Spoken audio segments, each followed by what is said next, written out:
পৃথিবীতে একটা নারী আছে যিনি ওভারটাইম করে বেতন নেয় না,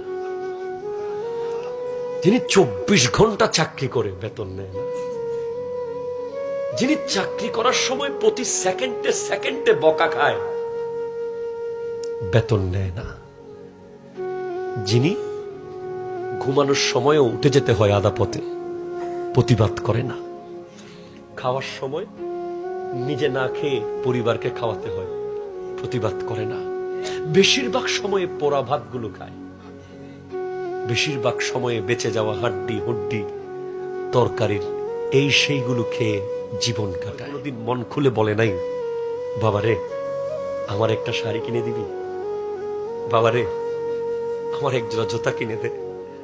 আজ আপনার কোটি টাকা মা তো নাই, আজকে আপনার শাড়ি কিনে দেওয়ার তৌফিক হয়েছে, মাকে আপনি আর পাবেন না।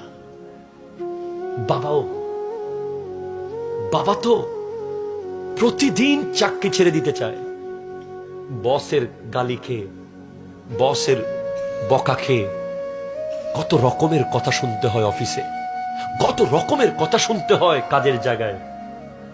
প্রতিদিন বলে আজকে থেকে আসবো না, চাকরি করবো না।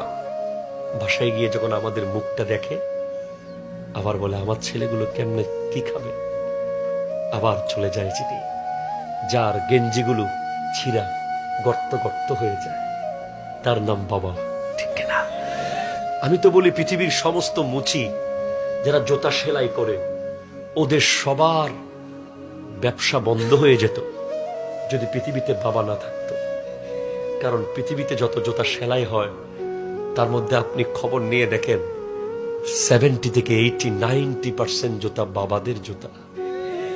তারা নতুন জুতা কিনতে ভয় পায়, এই টাকা আমি যদি এত দামি নতুন জুতা কিনে ফেলি আমার ছেলে কি খাবে, আমার মেয়ে কি খাবে। বাবারা কোথাও গেলে এক টুকরো কুস্ত পেলেও মনে মনে ভাবে যে পকেটে করে নিয়ে যাই, বাসায় আমার মেয়েটা আছে, তার নাম বাবা, ঠিক কিনা জোরে বলেন। আর এমন বাবা যারা প্রবাসে থাকে তাদের সন্তানরা যখন এখানে মোটর সাইকেল নিয়ে রমরমা করে, বন্ধু বান্ধব নিয়ে মজায় সময় কাটায়, লেখাপড়া না করে যখন বাবার সামনে দাঁড়ায় ওই বাবা জীবিত মরে যায়, জীবিত মরে যায়, ঠিক কিনা কথা জোরে বলেন।